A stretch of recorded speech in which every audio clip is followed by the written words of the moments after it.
Olá, meus amigos, bem-vindos a mais uma aula do nosso canal Juris no Lácio.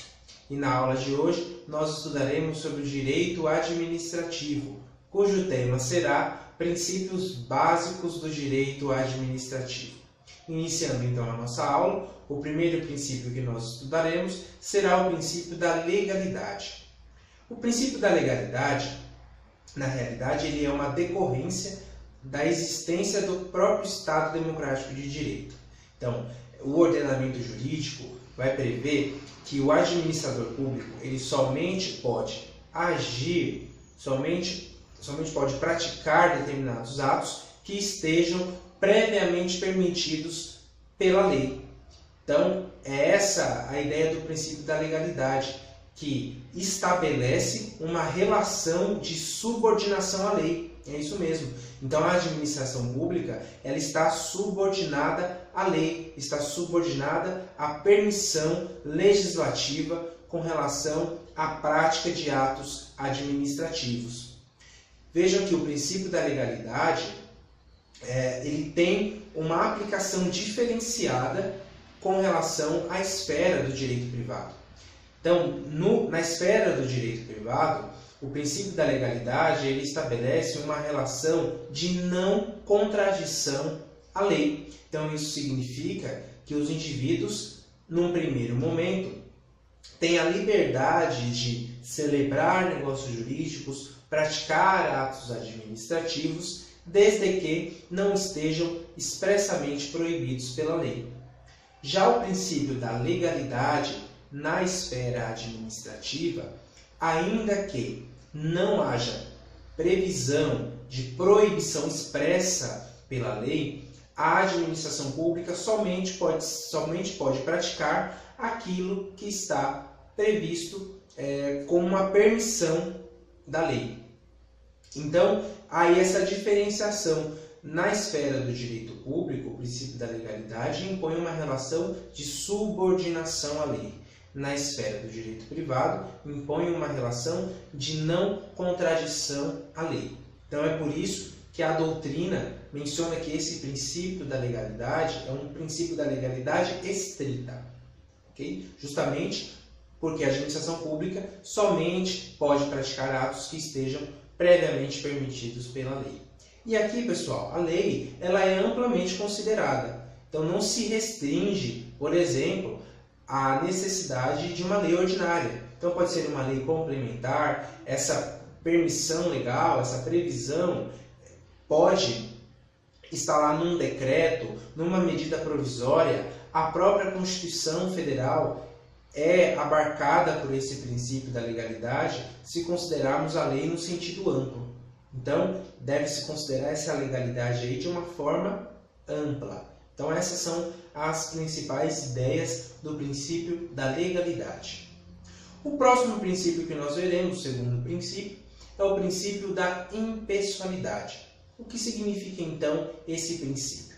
Na realidade, ele reflete uma necessidade de atuação da administração pública de modo a não discriminar os administrados. Então, não pode haver uma discriminação da administração pública, seja para beneficiar determinados indivíduos ou para prejudicar outros indivíduos. Então, essa é a primeira característica do princípio da impessoalidade. É o caráter isonômico da atuação da administração. Então, ela deve tratar de forma igual os administrados, sem beneficiar indevidamente um em detrimento de outros. Então, essa é a primeira característica do princípio da impessoalidade. A próxima faceta ou característica do princípio da impessoalidade se refere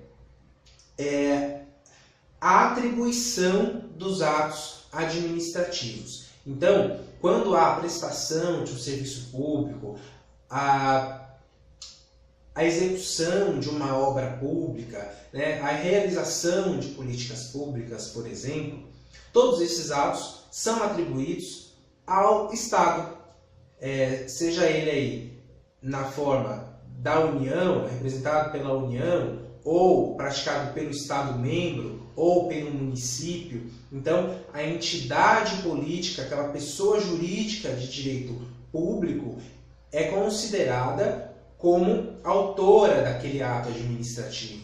Então, a característica do princípio da impessoalidade significa também que os atos administrativos não devem ser atribuídos àquele representante do chefe do Poder Executivo, por exemplo. Então não pode o prefeito, por exemplo, sair fazendo uma propaganda como se ele, a pessoa dele, estivesse promovendo todas aquelas políticas públicas, aquelas obras públicas, serviços públicos prestados àquele município. Não, é a municipalidade, o município, a pessoa jurídica de direito público que pratica aqueles atos. Então, é a administração, é para a administração que deve ser atribuída a prática dos atos administrativos. Então, isso decorre, pessoal, lá do artigo 37, parágrafo 1º da Constituição Federal, a que a doutrina se refere à teoria do órgão ou teoria da imputação volitiva. Então, os atos administrativos são atribuídos ao Estado e não ao seu representante, a pessoa física daquele representante. Okay? Então, uma observação importante com relação ao princípio da impessoalidade se refere ao nepotismo. Então, se vocês verificarem lá na súmula vinculante número 13 do STF, há uma vedação à nomeação de cargos de direção, cargos de confiança, cargos aí comissionados, de modo que os gestores públicos, os chefes do Poder Executivo, por exemplo, não podem nomear algumas pessoas para assumir esses cargos de chefia, assessoramento, direção. Então não podem nomear cônjuge, filhos, parentes, aí, alguns parentes até terceiro grau, se vocês verificarem o teor da súmula 13, súmula vinculante número 13 do STF. No entanto, isso aí é um reflexo do princípio da impessoalidade, que nós mencionamos agora há pouco, esse trato isonômico, de modo que a administração pública não pode beneficiar algumas pessoas em detrimento das outras.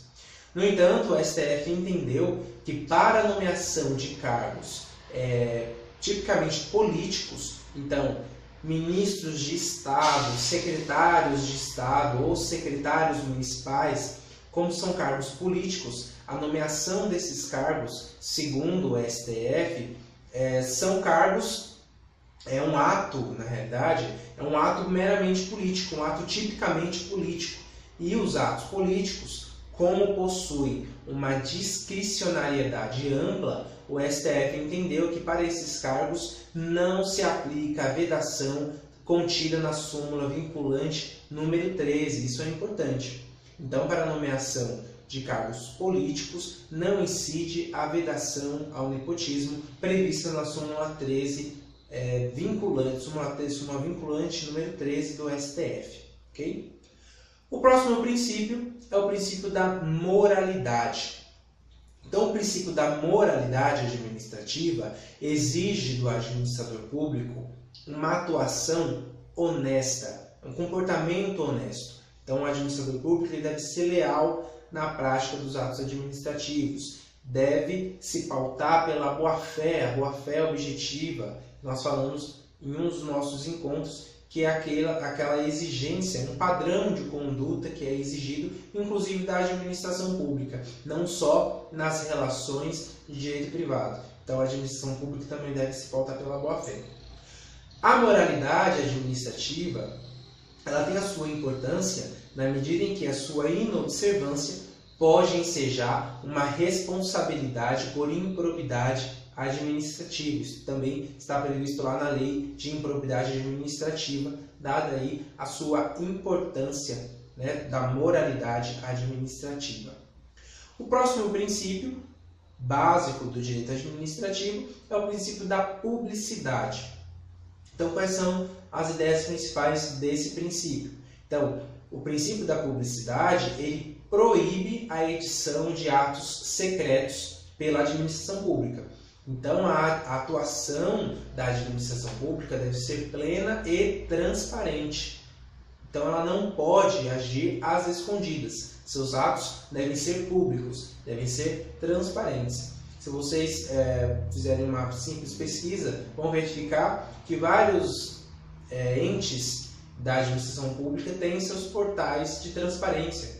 Então, por exemplo, a Prefeitura do município de São Paulo tem lá o seu portal de transparência, em que são publicados os gastos públicos com os servidores, com a aquisição de produtos, aquisição de serviços, os editais de licitação, então todos os gastos que aquela entidade tem, no caso o município de São Paulo.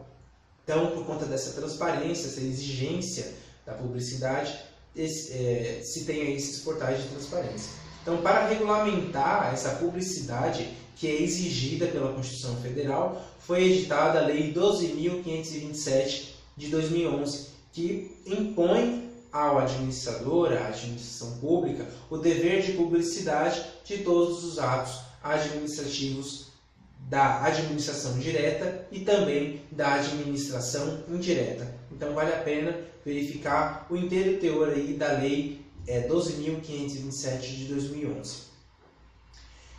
Além de ser uma exigência de publicidade, o princípio da publicidade, além de impor essa exigência de transparência da administração pública, a publicidade também é uma forma de controle da administração. Então, sem essa transparência, não seria possível que a sociedade pudesse controlar aquilo que é praticado pela administração pública. Então, se houvesse algum desvio de poder, algum abuso, um excesso de poder, então seria pela publicidade que a sociedade faria esse controle da administração pública. Então, essa é uma característica importante trazida aí pelo princípio da publicidade, essa forma, uma forma de controle da administração. A publicidade também ela é apontada pela doutrina como um requisito de eficácia dos atos administrativos. Então veja, além de ser uma forma de controle da administração pública, os atos administrativos que não forem publicados, principalmente para aqueles que são diretamente atingidos por aqueles atos administrativos, como por exemplo, uma ordem de demolição de um imóvel que a princípio não estaria cumprindo a função social da propriedade, então, ou até mesmo um ato administrativo que pudesse ensejar na desapropriação daquele bem. Então, os atos administrativos devem ser publicados, deve-se dar ciência ao administrado da existência daquele ato administrativo, sob pena daquele ato administrativo não ser eficaz com relação àquele administrado. Então, é uma outra vertente aí da publicidade dos atos administrativos como requisito de eficácia. É isso que aponta a doutrina. E também, da mesma forma, com relação à moralidade, que nós mencionamos agora há pouco, a inobservância, a exigência da publicidade também pode ensejar responsabilidade por improbidade administrativa.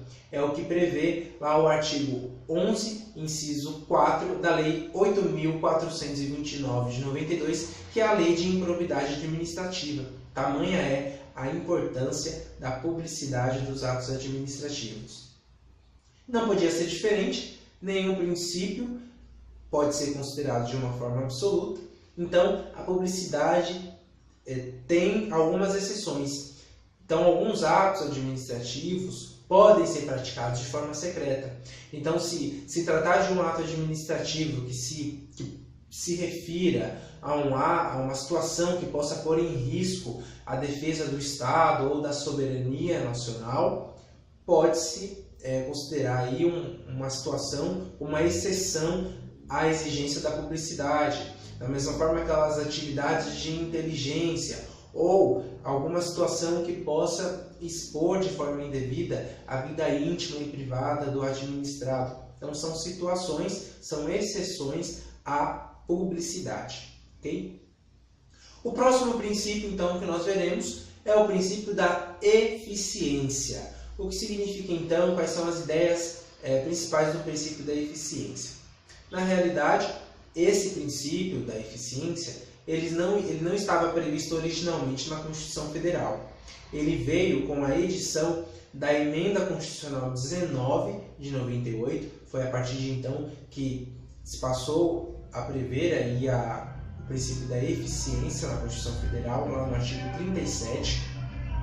E segundo esse princípio, a administração deve praticar os seus atos de uma forma efetiva, de uma forma eficiente, de modo que os agentes públicos devem agir com presteza, sempre na busca de melhores resultados práticos e com menos desperdício. Então essa é a ideia da eficiência, de se buscar os melhores resultados, gastando menos dinheiro público. Essa é a ideia da eficiência. E uma forma de se concretizar, veja só, uma forma de se concretizar o princípio da eficiência, a Constituição também prevê a possibilidade da avaliação periódica do desempenho dos servidores públicos, mesmo após a aquisição da estabilidade.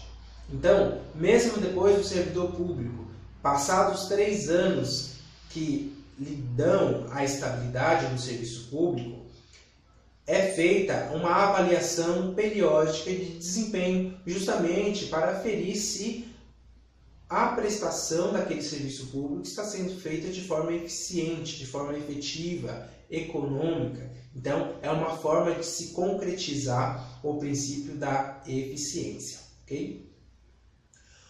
Os próximos princípios que nós veremos, então, é o princípio do contraditório e o princípio da ampla defesa.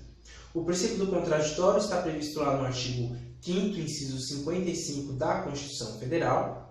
E a primeira observação importante é que o princípio do contraditório ele não está limitado aos processos judiciais.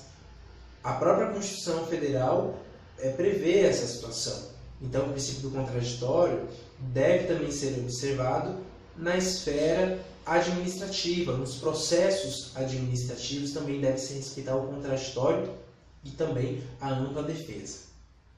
Então, esse contraditório ele deve se dar de uma forma que permita ao administrado participar de uma forma efetiva no processo administrativo. Então, ele deve participar de uma forma que possa realmente influir no resultado daquele processo. Então, não deve ser um contraditório simbólico, deve ser um contraditório efetivo, né? A possibilidade dele participar daquele processo. Com relação à ampla defesa, na esfera administrativa, algumas observações devem ser feitas. Então, a primeira observação que eu quero fazer com vocês é com relação à defesa técnica. E essa defesa técnica eu me refiro ao processo administrativo disciplinar dos servidores públicos.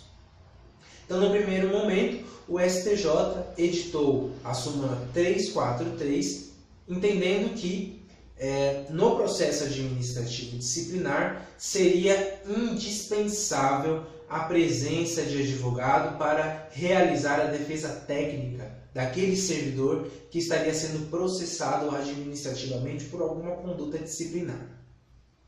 Então esse foi o primeiro entendimento aí firmado pelo STJ.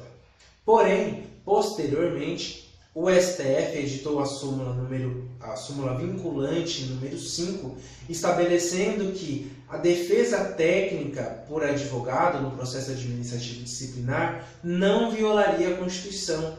Então o STF passou a entender que a defesa técnica feita por advogado seria dispensável, não seria obrigatório. Isso não violaria a Constituição. Então, com esse novo entendimento do STF, formulado por uma súmula vinculante, que inclusive, por força da Constituição, vincula todo o Poder Judiciário, inclusive a administração pública, deve-se então adotar esse entendimento do STF, que estabeleceu que a defesa técnica não deve necessariamente ser feita por advogado. Pode ser feita por um outro colega, um outro servidor que compõe aquele órgão da administração, seja da administração pública direta ou indireta. A próxima observação que eu quero fazer com vocês com relação ao princípio da ampla defesa é no que se refere à defesa prévia.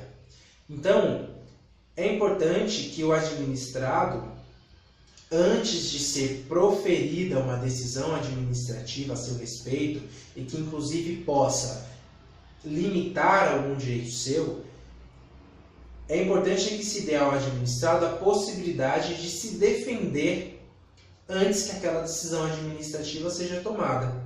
Então, antes de, por exemplo, de se determinar uma demolição de um prédio, de um imóvel que não atenda alguns requisitos que a administração pública entende necessário, é preciso que dê a possibilidade do administrado se defender previamente antes de ser proferida aquela decisão administrativa. Então, uma concretização do princípio da ampla defesa.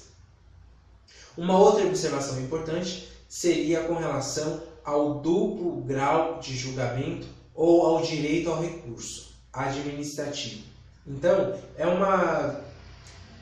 digamos assim, uma comparação que nós fazemos com relação ao duplo grau de jurisdição lá no processo civil. Então, é a possibilidade de o administrado poder ter uma decisão administrativa revisada por um outro órgão, podendo ser aí também um órgão superior na maioria dos casos. Então, esse duplo grau de julgamento ou direito ao recurso administrativo também é uma concretização à ampla defesa. Então, a administração pública, no primeiro momento, profere uma decisão administrativa e essa decisão administrativa tem que ser revisada por um outro órgão. Tem que ter essa possibilidade de se ter uma revisão daquela decisão administrativa. Nesse sentido, o STF editou a súmula vinculante número 21, dizendo que é inconstitucional qualquer exigência relativa a depósito ou arrolamento de bens ou dinheiros como forma de se conhecer ou admitir um recurso administrativo.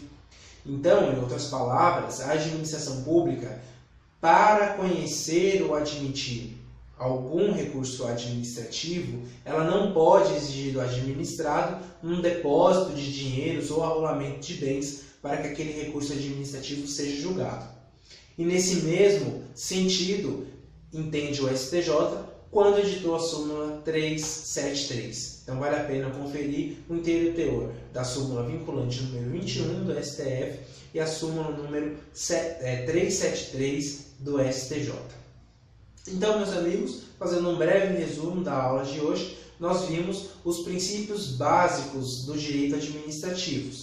Vimos o princípio da legalidade, o princípio da impessoalidade, o princípio da moralidade, o princípio da eficiência e os princípios do contraditório e ampla defesa.